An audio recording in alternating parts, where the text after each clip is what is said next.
listeners, and welcome to another episode of Subscriptions Scaled. I'm your host, Nick Fredrick. With me today is a special guest. We have Jordan Salvit, who is the co-CEO and co-founder of KitNipBox. Jordan, thanks for coming on today. Thank you for having me, Nick. Great to be here. Awesome. All right, well, let's just dive right in. Tell us a little bit about your company, kind of the age and kind of where you guys are at in your life cycle, and a little bit about yourself and your background as well. Sure. As you mentioned, co-CEO, co-founder of KitNipBox, we are a subscription box for cats. So we get to send toys and treats every month for your cat. I always say it's a subscription box for cats, but really as cat owners we get, or we don't own them, but cat parents is the reality. And we get to spoil them all day long. I've got 3 cats at home, and certainly was the impetus of having a subscription box, was just recognizing that the whole community, the cat community, was underserved. So, story about KitNipBox. We started 2014 is when we launched, and so we've been around. We've been around for quite a while. Really early on in the space, very few others were doing subscription at that point. You had Birchbox, you had BarkBox, but now you hear about subscription. There are hundreds, if not thousands, of subscription companies out there. I think when we launched, there were probably a dozen active.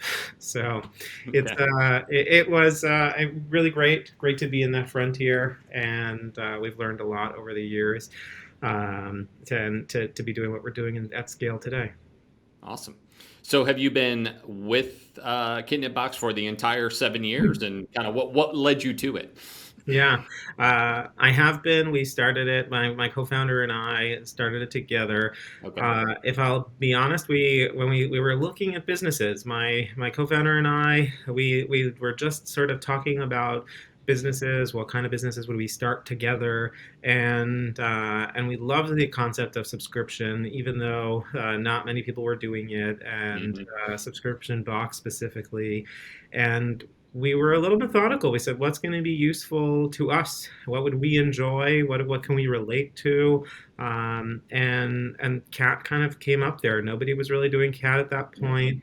And so it related to both of us. At that point, I only had 1 cat at home, and that still it worked. And so we decided, let's try it out. We have no idea if the reason why there was nobody doing it was because cat people are just not interested, or because they didn't have a product like that before. And so when we launched, we immediately saw they really just wanted our product, and they didn't have it. Yeah. Well, to your point, 7 years ago, that's like going light years back in the subscription box industry. I mean, you were very much on the ground floor there. So I'm sure there were some lessons that you had to learn yourself along the way there, right? There weren't others that you could follow and have a lot of history there to learn from. Let's go there. What are some lessons that you've learned that you could impart on others, over the past 7 years? Yeah. I think that we had to build everything from scratch, right? As you said, nobody else was doing it, and so there weren't all of the tools like yours out there. And so we built it all from scratch. What did we learn? And I think you hear this over and over again, but from everybody, which is listen to your customers. Your customers are different than others, and figure out how to give them what they want. And for us in the beginning, for example. We didn't offer a box that didn't have treats in it.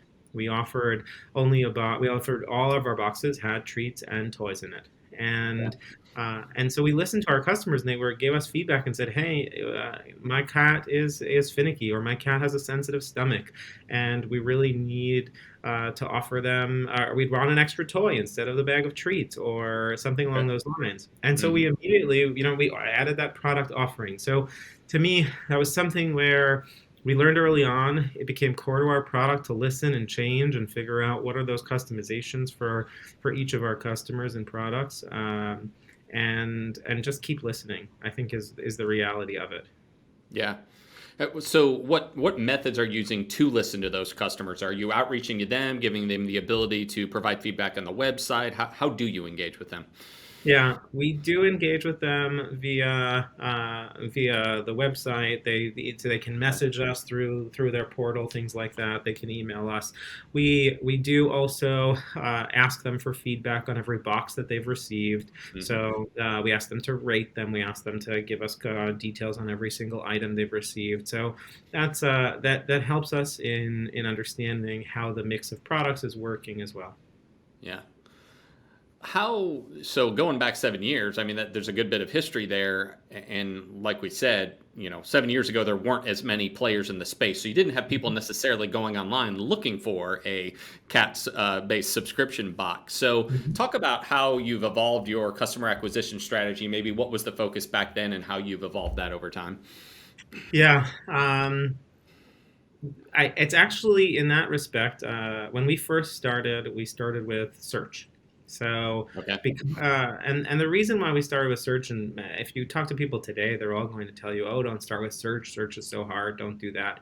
Um, but what we found was that search was the lowest intent, and so if people were looking for cat toys, it was very relevant to us, Hmm. and we were able to show an ad and educate them about our product and how you could subscribe and get new high quality toys that were curated for your cat and custom developed for them. And so that was something that really helped us in the beginning. It meant, as you can guess, that our competition was and is still today any seller of cat toys, right? Hmm. And so our competition is Chewy and Amazon, but the reality is we offer a differentiated product that gets them to people to understand who we are, and that's a big part of our acquisition strategy. It really helped us in the beginning scale effectively at a cost-effective rate, and Okay. then it enabled us to build on that. And not only did we had that search as our baseline, then we started to create demand with Facebook and other places to bring even more people in. But our beginnings was the way we began was with Facebook, was with search. I mean, sorry. Okay. So you've expanded that then into other channels like Facebook and Exactly. yeah. You can't be reliant on only one channel, and Yeah. that's the reality of it. So But you uh, got to start somewhere. you got to start somewhere, and I think that's where you all look at it. How do we prioritize? Where do we start? And when we first started the business, we created a list of every possible marketing channel out there, and we said, well, what do we need to do for that one, right? So, for Hmm. example, what does our email channel need to look like? What is our email cadence, and how do we optimize it? Then we looked at affiliates and said, well, what kind of affiliate network and relationship should we be working on, and how do we do that? And we really approached it, just went through the list of every single channel you could think about, and checked it off and figured out if it was a fit for us, how was it a fit, and then how did it kind of boil down to impacting our overall sales. Gotcha. So, going to more recent times, obviously, big changes in the past year with how consumers look for and purchase items, and generally, it's been pretty good for anyone in the subscription place who's selling online. Customers don't have to go to stores. Has that been the impact that you guys have seen in over the past year? Yeah, I mean, as a whole, as you said, people are purchasing much, much more online, and so since we're an online first and really online only business, we have Hmm. certainly reaped the benefits because we've been doing that for a long time. And when people started to search more, for example, we were there already, and Yeah. we didn't have to build something out from scratch. When people were on their phones more, we were already on there and advertising on Facebook or wherever else they might have been, and so we were already there when it happened, and we definitely reaped the benefits of that. Has that caused you to pivot any of the way that you offer the product, either promotional or the product itself in terms of what you're delivering to customers? So, like, people didn't want to go to the store, so have you considered things more like the basic necessities of cat food, or is it stick to the core product of toys and snacks and treats and things like that? Yeah, it's really more about sticking to the core product of what we do. Okay. And I think that there are two reasons why we're not looking to venture out into other products. Is number one, our team knows what they're doing. They're doing a great job. They've proven it out for the last 7 years. They know what they're doing, and so let's just continue to own that and let them continue to flourish as the business grows and matures. Is number one, and number two is the flip side of that. We don't really need the distraction of trying to pivot into other areas that the reality is we don't know as much about, right? Yeah. We have the customer base that's fantastic, and if we said, hey, we want to try food, I'm sure we could reach out to our customer base and they would engage us and tell us this is what I want and this is what I don't want. But as a team, I think we're pretty happy spoiling cats for a living. Yeah. Well, you were talking about the team there that knows what they do, obviously been doing it for a while. Talk about how you built up that team over time. I mean, you said you were looking for a business and subscription model made sense. I hear a lot that, some that come from retail don't really appreciate, all of the operational and technology challenges that come with subscription and direct to consumer. So was that a skill set that you guys sought from the beginning? Did you build it in-house? Did you kind of do a hybrid of the two? Yeah. So I think you asked me a question when we first started, and I didn't give it to you. I didn't answer it, which is what is my background? Hmm. And Okay. my background is technology, and Yeah. so I was a management consultant for most of my career. I have degrees in computer science, other than the side degree of here or there of something else. But the core focus of mine was computer science. And when we started, and throughout my career, I've always looked at how we can apply technology to business. And so that is always what I have done. And when we started KitNipBox, I looked at it with that focus and said, how do we build a scalable business leveraging as much technology as possible? So the first hire that we have that is still with us today, not the first hire, he was our third hire, but he is with us today, was a developer, right? And that developer right now, one of our most senior people on the team, and he has built out the core infrastructure and made sure that our systems and our processes can scale, and our data can scale as we have. Gotcha. All right. So this takes us into one of my favorite topics, which is technology. So talk about some of the decisions that you guys made early on. You touched on it a second ago. There's more tools now available than there ever were before for a Mhm. startup, especially in the subscription space, right? You can go online, make a few clicks, and have your business up and running in hours or a couple days, which weren't available certainly 7 years ago, or was a much harder to find those types of tools back then. So how did you guys make decisions about the types of things that were core to your business, therefore we're going to go build these things versus, hey, I can grab that thing and plug it in? Yeah. So because there were not many tools out there for us, we actually had to make the decision: do we need this or not? Hmm. As opposed to can we outsource this or not? Okay. Because it was as simple as if we need this, we have to build it. That meant that we always had to answer the question: is this a priority or not? Hmm. And so a perfect example of that is less frequent billing. So, for Okay. example, we started off as everybody does as as a monthly subscription, and if you go to our website today, the core offering is still a monthly subscription, but we heard pretty frequently early on through the cancellation funnel and through customers emailing us that hey, they wanna subscribe every other month. They want everything every quarter, once every 4 months, whatever it may be. Yeah. And we heard that enough so that we said, okay, well then through somebody's account, when they log in after they've subscribed, if they would like to change to something less frequently, then we have to build that, Mm. right? And so we did, and we made that a priority because we recognized as a retention technique that was extremely valuable. Whereas these kinds of things, as you said, they may be out of the box right now, and you can go and subscribe to or use a tool that has that and allows your customers to downgrade or have less frequent options or skip a box or whatever that may be. Right. But back then that didn't exist and we had to build it. Yep. So you've made the decision then, and a lot of points along the way to build what you needed. If you determined that it was something that was important to the business and therefore worthwhile, you chose the path of building it out. Yeah, and there, of course, there are, and as we matured, that what ended up happening was more tools became available, Hmm. and we looked at it and said, okay, now there are more tools available. Do we want to use those tools or not? Do we want to build them? Is this exactly as you asked the question? Is this core to who we are and our business versus, a third-party tool that they should own and they know what they're doing? Yeah. And a perfect example of that is some of the business intelligence tools, right? And so one of the tools that we use today is called Sisense, and they're a graphical user interface for graphs and dashboards and things like that. Okay.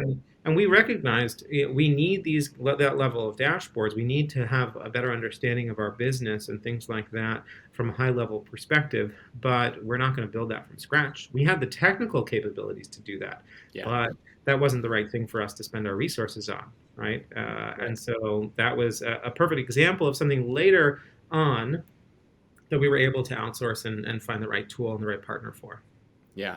So I ask this question a lot of guests, but as you certainly when you're in startup mode, you're all about your core product, acquiring customers, kind of getting to market. But I think what a lot of merchants find themselves in is, okay, we're years down the road, and all of a sudden we have a proliferation of data.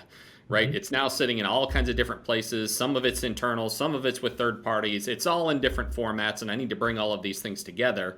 Mhm. So, you were just talking about, putting together a BI platform, but what was the impetus for you to say that, okay, I don't need Excel spreadsheets or third party reports anymore. I actually need to build a BI tool?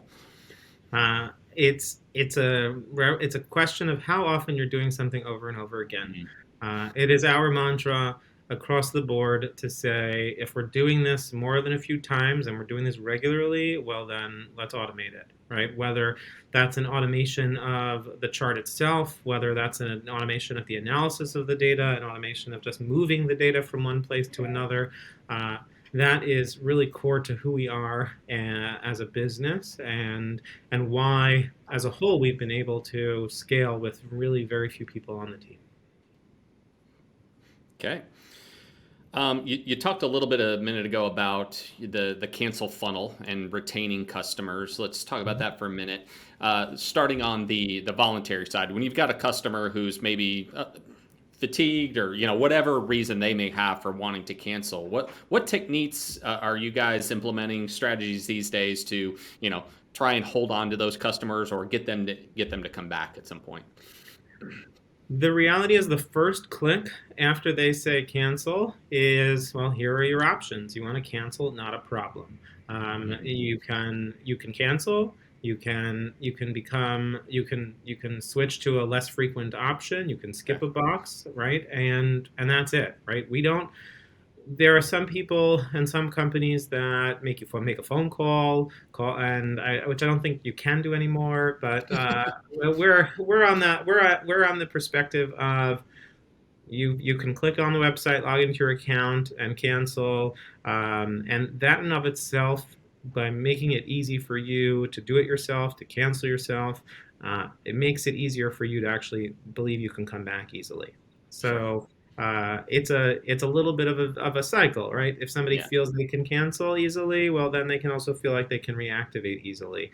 Or if we give them those right options, it is a psychological hurdle. I think too many of us have been scarred from all of those schemes of, well, you notified us too late, and now you have to pay 3 more years, or you Yeah. have a cancellation funnel, or who knows what, right? That Right. takes you 6 months to get through, and we didn't want to be in that perspective where we were burning our customers and making them and changing the taste in their mouth. We wanted to make that easy for them.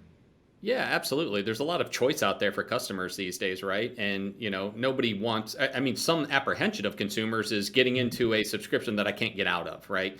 And there's been plenty of companies over the years who have, proliferated that belief among consumers. So, treating somebody right, doing a pause, changing the frequency, as you talked about there, can be great strategies for, goodwill with your customers, right? And that makes them want to come back. Yeah, and we offer, as part of our cancellation funnel, we do give people the opportunity to leave us a note. And I will tell you that our customer service team reviews every single note that comes through from the cancellation funnel. And if it's something that we need to address, we do, right? We address that because it again, these are opportunities for us to listen and for us to figure out, is this a product issue that we need to change? Is this, a customer that we just need to be empathetic with Yeah. and listen and go back to them, or is this something else? And if we're listening, then we're doing better, and that's our goal. Right. So on the involuntary side of cancellations, so your typical payment declines, Mhm. chargebacks, those sorts of things, have you seen any significant changes, especially over the past year? And is there any new strategies you guys are looking at to combat that? We've been pretty fortunate that there have not been that many. I will tell you the one data point that was interesting that we did see was an increase in Mm, prepaid credit card subscriptions, okay. and I believe that was from the stimulus check that people got, and they signed up Hmm. with their prepaid card, Right. and so those were a higher percentage of failed, but Yeah. there was enough money in there so that it was still on par with our average with our average lifetime value. So that's really all good. And Yeah. uh, yeah, and it was an interesting observation to see that.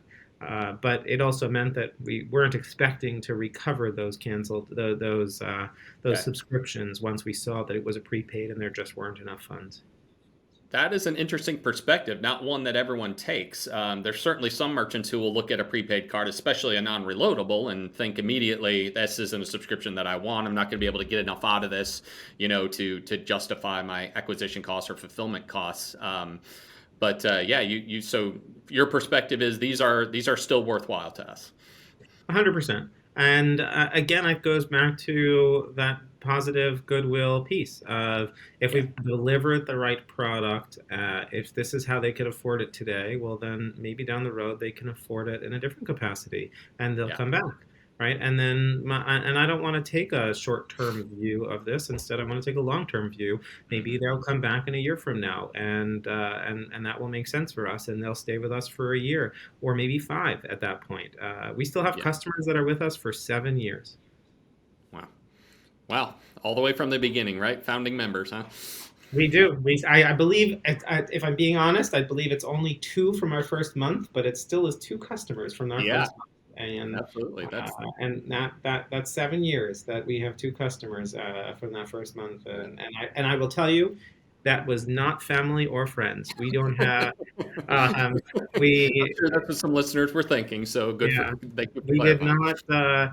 One of the things, and I didn't say this before, when you asked me about how we launched and what we did in the beginning, we told all of our friends, "Thank you. We really are appreciative that you want to be supportive, but we don't want any of you to sign up yet."